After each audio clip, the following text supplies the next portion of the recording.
ये वक्त है 1940 का। टेक्सास में काले और गोरे लोगों में बहुत फर्क किया जाता था। काले लोगों से कोई बात नहीं करता था, वो अपना काम, अपना बिजनेस नहीं कर सकते थे, उन्हें गोरे लोगों के अंडर काम करना पड़ता था। अपना घर लेना तो उस टाइम उनके लिए सबसे बड़ा प्रॉब्लम था। और ऐसे ही एक फैमिली का एक लड़का था बर्नार्ड, जिसकी एक कहानी है। बर्नार्ड इस टाइम बैंक्स के सामने जूते पॉलिश करता है, इसलिए नहीं कि उसे पैसों की जरूरत है, बल्कि इसलिए कि वो बैंकर बनना चाहता है, एक बैंक खोलना चाहता है, अपना बिजनेस करना चाहता है। उसके ख्वाब बहुत बड़े हैं, लेकिन काले होने की वजह से वो किसी बड़े कॉलेज में एडमिशन नहीं ले पाया। यहाँ रहकर वो जितना नॉलेज हासिल कर सकता था करता था। वो बैंक से निकलने वाले लोगों के जूते बहुत आहिस्ता आहिस्ता पॉलिश करता था, ताकि वे लोग ज्यादा देर उसके पास खड़े रहे। उस टाइम में वो जितनी बैंकिंग से रिलेटेड बातें कहते थे, उनके जाने के बाद बर्नार्ड ये सारी बातें अपनी डायरी में नोट कर लेता था। यहाँ तक कि वो दुकान लगाकर बैंक मैनेजर की भी बातें सुनता था। और एक दिन ऐसा करते हुए वो पकड़ा गया। उसके डैडी उसे समझाते भी हैं कि तुम बहुत बड़े बड़े ख्वाब देख रहे हो, सब टूट जाएंगे, बिखर जाएंगे। लेकिन बर्नार्ड जानता था कि उसे अपने ख्वाब कैसे पूरे करने हैं। सीन कट होता है और हम 15 साल बाद दोबारा बर्नार्ड को देखते हैं। इस टाइम उसकी एक वाइफ और एक बेटा भी है, जिन्हें लेकर बर्नार्ड लॉस एंजलिस शिफ्ट हो गया है। लॉस एंजलिस में इतना काले लोगों को डिस्क्रिमिनेट नहीं किया जाता जितना मैक्सिस में किया जाता था, इसीलिए उसने फैसला किया था कि वो लॉस एंजलिस में अपना बिजनेस करेगा। यहाँ आते ही इन्होंने अपने रिलेटिव्स के घर स्टे किया था, लेकिन बर्नार्ड फिर भी अपनी वाइफ से प्रॉमिस करता है कि जल्द ही वो यहाँ अपना घर लेगा। अगले दिन वो बाहर निकलता है और पूरे लॉस एंजलिस को विजिट करता है, ऐसे घर देखने के लिए जो लोग बेचना चाहते हो, जिन्हें वो खरीद पाए। इस टाइम उसने नोटिस किया कि जो ब्लैक कम्युनिटीज थी वो पूरी तरह ऑक्युपाइड थी, यानी वहाँ रहने की जगह नहीं थी। एक एक घर को दो दो फैमिली शेयर कर रही थी, लेकिन दूसरी तरफ व्हाइट कम्युनिटीज में बहुत घर खाली थे।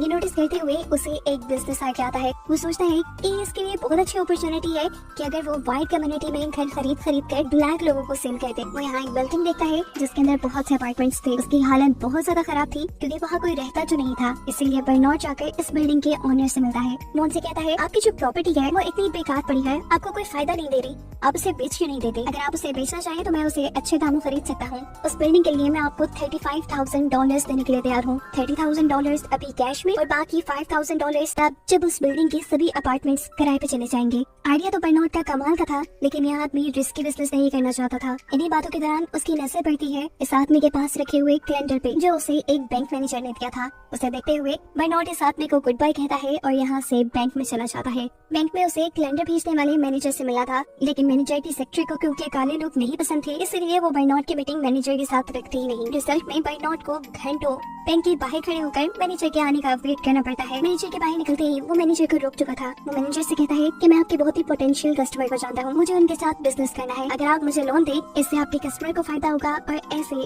आपको भी। लेकिन बैंक मैनेजर बिना सोचे समझे उसको इनकार कर देता है। रात होने पर उसे बिजनेसमैन की कॉल आई, जिसका नाम लेकर उसने बैंक लोन लेने की कोशिश की थी और इसी बारे में वो बर्नार्ड से पूछा था। बर्नार्ड भी जानता था कि किया तो उसने बुरा काम ही था, इसलिए वो माफी मांग लेता है। लेकिन सरप्राइजिंगली इस आदमी ने उसे डांटने के लिए कॉल नहीं की, बल्कि वो बर्नार्ड की एफर्ट्स को अप्रिशिएट कर रहे थे कि उसने एक जगह से ना सुनने के बाद अपनी एफर्ट्स को छोड़ा नहीं, वो अपने गोल को पूरा करने के लिए लगा रहा। वो बर्नार्ड से कहते हैं कि मैं तुम्हारे लोन का गारंटर बनने के लिए तैयार हूँ। ये सुनकर बर्नार्ड की खुशी का ठिकाना ही नहीं रहा था। उसे जिंदगी में पहली मर्तबा बैंक लोन मिला था, जिसे वो अपने रियल एस्टेट के बिजनेस में इन्वेस्ट करता है और एक बिल्डिंग खरीद लेता है। अब जब बर्नार्ड अपने एक साथी के साथ मिलकर बिल्डिंग रेनोवेट कर रहा था, तब यहाँ पर एक ओल्ड लेडी आकर उस पर गुस्सा करती है और कहती है, तुम यहाँ पर क्या कर रही हो? बर्नार्ड बड़े धीमे से जवाब देता है कि मैं यहाँ पे काम कर रहा हूँ, जिसके जवाब में वो मगरूर लेडी कहती है, ध्यान से करना, कुछ खराब न कर देना। तब बर्नार्ड उससे कहता है, आप फिक्र ही न करें, ये मेरी बिल्डिंग है और मैं काफी अच्छे से इसका ख्याल रखूंगा। अभी जो सुनने के बाद वो लेडी वहाँ से चली जाती है और कुछ ही देर में यहाँ पुलिस आ जाती है। पुलिस बर्नार्ड को बताती है कि उसे ओल्ड लेडी ने यहाँ बुलाया है क्योंकि आप क्लेम कर रहे हैं कि ये बिल्डिंग आपकी है,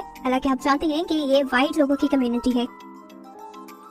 बर्नार्ड शायद इस सिचुएशन के लिए पहले से ही तैयार था, इसलिए लीगल डॉक्यूमेंट्स अपने पास रखे हुए थे, जिससे वो पुलिस को दिखाता है और पुलिस को भी यकीन आ गया था कि ये प्रॉपर्टी उससे ही है। पुलिस यहाँ से जा चुकी थी। अब कुछ दिन बाद बर्नार्ड लैंप लेकर जब इस बिल्डिंग में आ रहा था, तो वो ओल्ड लेडी कहती है, ये कौन सा टाइम है रेनोवेशन का? जवाब में बर्नार्ड बड़ी आहिस्ते से कहता है, मैं आप कोई रेनोवेशन वर्कर नहीं हूँ, अब मैं यहाँ का ऑनर हूँ। ये कहकर वो अपने अपार्टमेंट में जा चुका था और ये लेडी उससे तिल मिला चुकी थी। थोड़े दिन करते हैं और ये लेडी बिल्डिंग छोड़कर चली जाती है क्योंकि वो एक ही बिल्डिंग में ब्लैक लोगों के साथ नहीं रहना चाहती। थी। उसके जाते ही उसका अपार्टमेंट बर्नार्ड ब्लैक लेडी को दे देता है। अब जैसा उससे पहले पता था कि लॉस एंजेलिस में ब्लैक लोगों की मार्केट बहुत बड़ी है प्रॉपर्टी के लिए, देखते ही देखते उसके बिल्डिंग के सारे अपार्टमेंट रेंट आउट हो जाते हैं, जिसके बाद वो बिल्डिंग के ऑनर को वो रकम भी वापस कर देता है जो उसने पेंडिंग की थी। साथ ही वो बैंक का लोन भी चुका चुका था। ये आदमी बर्नार्ड की काबिलियत से बहुत खुश था। वो अब बर्नार्ड को अपने साथ बिजनेस करने की ऑफर देता है। बर्नार्ड के लिए इससे अच्छी अपॉर्चुनिटी क्या हो सकती थी। वो उसके साथ हाथ मिला लेता है। उसकी दी हुई इन्वेस्टमेंट से ये लोग एक और बिल्डिंग खरीदते हैं, जिसे रेनोवेट करने के बाद ये लोग इसे भी रेंट आउट कर चुके थे।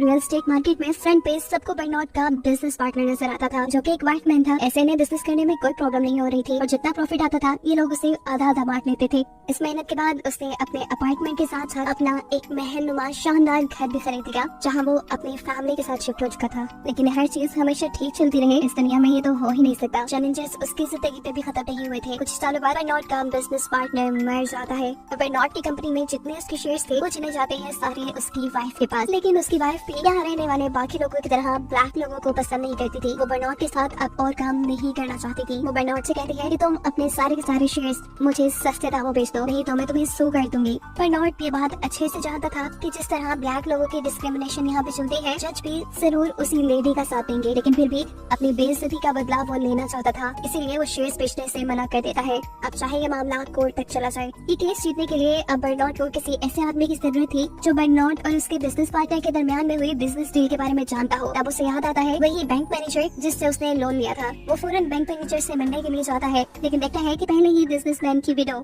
यानी उसकी वाइफ मैनेजर से मिल चुकी है। लाचार बर्नार्ड अब इस बिल्डिंग में खड़ा इधर उधर देख रहा था। इस बिल्डिंग में चारों तरफ बैंक थे और हर बैंक में काले लोगों के लिए ऐसे ही डिस्क्रिमिनेशन पाई जाती थी, ऐसे ही काले लोगों को जलील किया जाता था। इस बिल्डिंग में जो चारों बैंक थे उन सभी ने कभी न कभी बर्नार्ड को जलील किया था, डिस्क्रिमिनेट किया था। खड़े खड़े उसके दिमाग में एक बहुत ही अच्छा आइडिया आता है। सोचता है क्यों ना मैं ये बिल्डिंग खरीद लूं। फिर देखता हूँ कि यहाँ पे मौजूद बैंक इस तरह मुझे जलील करते हैं। लेकिन मसला वही कि अभी भी उसके पास इतनी ज्यादा इन्वेस्टमेंट नहीं थी। वो अब लॉस एंजेलिस की रियल एस्टेट के एक बड़े बिजनेसमैन से मिलता है। किस्मत से वो भी उन्हीं की कम्युनिटी का है। बर्नार्ड उसे अपना बिजनेस प्रपोजल देता है। बैंक्स वाली बिल्डिंग को खरीदने का सुनते ही जॉय की हंसी छूट गई थी। उसे लग रहा था कि शायद बर्नार्ड का दिमाग खराब है, क्योंकि वहाँ की कीमत बहुत ज्यादा थी। साथ ही साथ कभी किसी ब्लैक आदमी ने लॉस एंजेलिस में इतनी कीमती जमीन नहीं खरीदी थी। बर्नार्ड यहाँ उसकी सारी बातों को जवाब देता है, सारी कैलकुलेशन बताता है कि कितने में वो लैंड खरीदेंगे और उन्हें कितना कितना प्रॉफिट हो सकता है, उन्हें लैंड खरीदनी कैसे है। ये सारी बातें सुनकर जॉय जान चुका था कि बर्नार्ड एक ज़हीन इंसान है, एक जज्बाती इंसान नहीं, जो उसे वो पहले समझ रहा था। एंड फिर बर्नार्ड ने उसे ये भी कहा कि अगर हम बैंक वाली बिल्डिंग खरीद लेते हैं तो वहाँ मौजूद सभी के सभी बैंक्स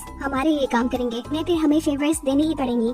ऐसे इन्वेस्टमेंट मिलना हमें आसान हो जाएगा और हमारा रियल एस्टेट बिजनेस काफी आसानी से आगे बढ़ेगा। बर्नार्ड का आइडिया उसे बहुत ज्यादा कमाल लगा था। वो बर्नार्ड को अप्रिशिएट करता है और कहता है मेरे पास बहुत पैसा है, लेकिन ऐसा आइडिया कभी मेरे दिमाग में नहीं आया। इतना पैसा होने के बावजूद भी आज तक मैं व्हाइट लोगों के लिए काम करता आया हूँ, लेकिन अब मैं तुम्हारे साथ काम करूंगा। अभी भी एक मसला था। अगर इन्हें प्रॉपर्टी खरीदी थी, इन्हें व्हाइट लोगों की कम्युनिटी से कम्युनिकेट करने के लिए यानी अपना मैसेज पहुंचाने के लिए किसी व्हाइट आदमी की ही जरूरत थी। बर्नार्ड कहता है परेशान न हो, वो भी मेरे पास है। असल में बर्नार्ड के अंदर एक मैस्ट नाम का आदमी काम करता था। वो व्हाइट था, साथ ही साथ ऑनेस्ट और हार्ड वर्किंग भी। बर्नार्ड और जॉय मिलकर उसे अपने प्लान के लिए तैयार करना शुरू कर देते हैं। उसे हाई क्लास लोगों में उठने बैठने के मैनर्स सिखाते हैं, गोल्फ खेलना सिखाते हैं और साथ ही रियल एस्टेट का बिजनेस मॉडल भी समझा देते हैं। वो सारी कैलकुलेशन भी जो कोई एक बिल्डिंग खरीदने या बेचने से पहले करता है। उसने जल्दी ही ये सब कुछ सीख लिया था और अब उनके प्लान के अकॉर्डिंग वो बहुत अच्छे से गोल्फ भी खेल रहा था और साथ साथ रियल एस्टेट की कैलकुलेशन भी कर पा रहा था। अब इसी गोल्फ क्लब के अंदर मैस्ट मिलता है बैंक बिल्डिंग के ऑनर से। उनकी ये मीटिंग जॉय ने ही एक प्लान के अकॉर्डिंग अरेंज की थी। मैस्ट इस बिल्डिंग ऑनर से बातें करते हुए उसे इम्प्रेस करने में कामयाब हो जाता है और ऐसे इन्हें बिल्डिंग खरीदने का चांस भी मिल चुका था। लेकिन अभी मैस्ट बहुत ज्यादा परेशान था, क्योंकि अब तक जो उसने किया था वो सारा बर्नार्ड का प्लान था। आगे अगर उसे डील करनी थी तो वो कैसे करता। तब बर्नार्ड उससे कहता है परेशान न हो, मैं तुम्हें सब सिखा दूंगा। रात में बर्नार्ड इस बिल्डिंग की बंद हुई लाइट्स वाले अपार्टमेंट्स गिनता है और कैलकुलेट करता है कि यहाँ पे कितने ऑफिसेस की और स्पेस है। उनकी फाइनेंशियल वैल्यू कैलकुलेट करने के बाद वो मैस्ट से कहता है कि तुम इन सारी फिगर्स को याद रखना। साथ ही वो मैस्ट को ये फिगर कैलकुलेट करने का तरीका भी बता चुका था, ताकि वो वहाँ जाकर कंफ्यूज ना हो। अब अगले दिन जब मैस्ट की मीटिंग होती है उस बिजनेसमैन से, तो ये लोग यहाँ बिल्डिंग की इवैल्यूएशन के बारे में बात करते हैं। यहाँ पर बिजनेसमैन का अकाउंटेंट जो फिगर्स उन्हें दे रहा था, मैस्ट उन फिगर्स से हमेशा एक हाथ आगे था। ये चीज उस बिजनेसमैन को इम्प्रेस कर देती है और बिजनेसमैन अपनी बिल्डिंग बेचने के लिए तैयार हो जाता है। इस बिल्डिंग को खरीदने के बाद बर्नार्ड और जॉय दोनों की ही पोजीशन बहुत स्ट्रॉन्ग हो चुकी थी। जिस बिल्डिंग के एक छोटे से बैंक के एक छोटे से मैनेजर ने बर्नार्ड के लिए इतनी मुश्किलें पैदा की थी, वो भी ये देखकर हैरान था कि इस बिल्डिंग के बैंक का हर प्रेसिडेंट अपने ऑफिस से बाहर आकर बर्नार्ड को सलाम किया करता था। इन्हीं बैंक्स की सपोर्ट की वजह से बर्नार्ड और जॉय का रियल एस्टेट का बिजनेस बहुत तरक्की कर लेता है। इन दोनों की एफर्ट्स ने लॉस एंजलिस में ब्लैक लोगों की डिस्क्रिमिनेशन को काफी कम कर दिया था। ब्लैक लोगों की पोजीशन काफी स्ट्रॉन्ग हो गई थी। वो लोग बड़ी आसानी से लॉस एंजलिस में घर खरीद सकते थे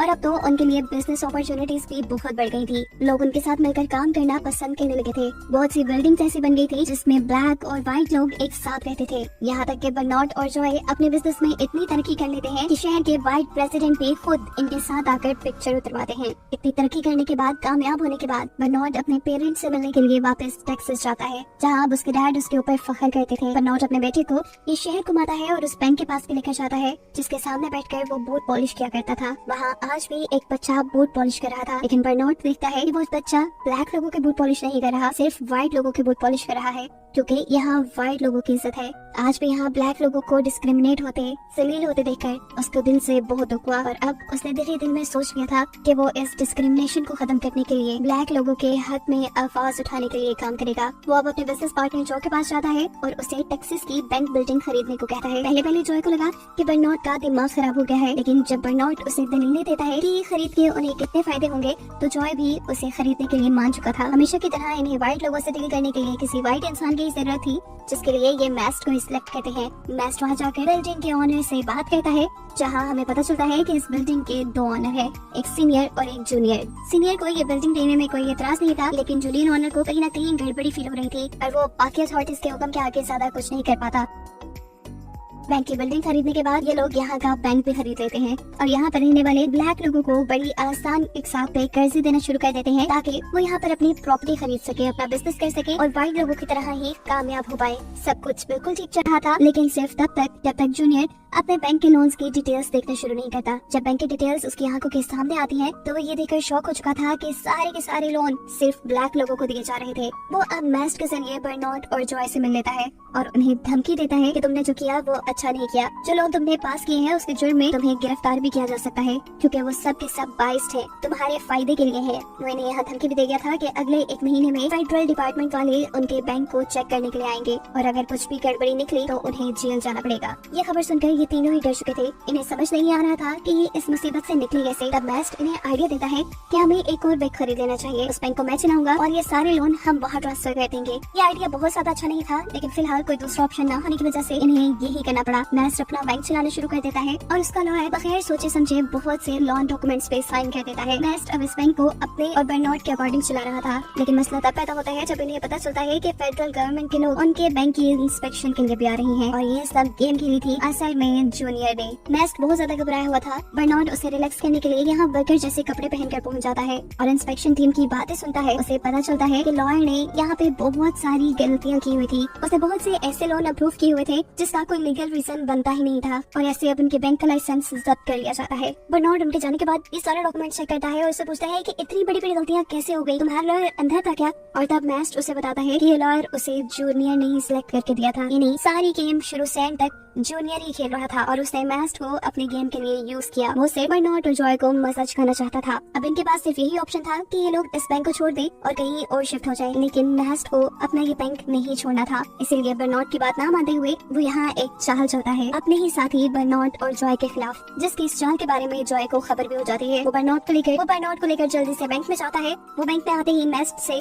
यहाँ बैंक के डॉक्यूमेंट्स मांगते हैं, लेकिन इससे पहले कि वो ये लेकर यहाँ से निकल जाते हैं, यहाँ पे FBI वाले पहुँच चुके थे। डॉक्यूमेंट्स उनके हाथ लग जाते हैं, जिन डॉक्यूमेंट्स पे नाम था बर्नार्ड और जॉय का, और ऐसे FBI वाले उन्हें पकड़ चुके थे। कुछ टाइम बाद हमें दिखाया जाता है कि बर्नार्ड और जॉय दोनों अपने लॉयर से मिले हैं। इन्हें कुछ दिनों की बेल पे छोड़ा गया था ताकि ये अपना केस लड़ सके, लेकिन उनके लॉयर इन्हें बताते हैं कि आप लोगों का यहाँ पे केस लड़ना आसान नहीं होगा। मैं जानता हूँ जज व्हाइट लोगों की फेवर में फैसला देंगे। दूसरी तरफ मैस्ट भी पकड़ा जा चुका था, लेकिन उसे अपनी आजादी चाहिए थी, जिसके डील के लिए वो यहाँ जज से मिलता है। जज उससे कहते हैं कि तुम अपने साथियों के खिलाफ बयान दे दो, मैं तुम्हें छोड़ दूंगा, और इस बात के लिए मैस्ट मान जाता है। जिसके बाद हम देखते हैं कि बर्नार्ड भी जज से मिलने के लिए आया। जज ने यहाँ उसे डील दी कि या तो वो सारे पैसे मैस्ट को दे दे और आजादी से जिंदगी गुजारे, या फिर अदालत में अपनी मर्जी का बयान दे और फिर जेल चला जाए। उदास बर्नार्ड यहाँ दूसरी ऑफर एक्सेप्ट करता है। वो अगले दिन अदालत में अपनी मर्जी का बयान देता है। वो अपने लोगों के हक में बात करता है, ब्लैक कम्युनिटी के हक में, कि कैसे वो यहाँ पे एक आम सादा जिंदगी गुजारने के लिए भी स्ट्रगल करते हैं। उन्हें उनका हक मिलना चाहिए।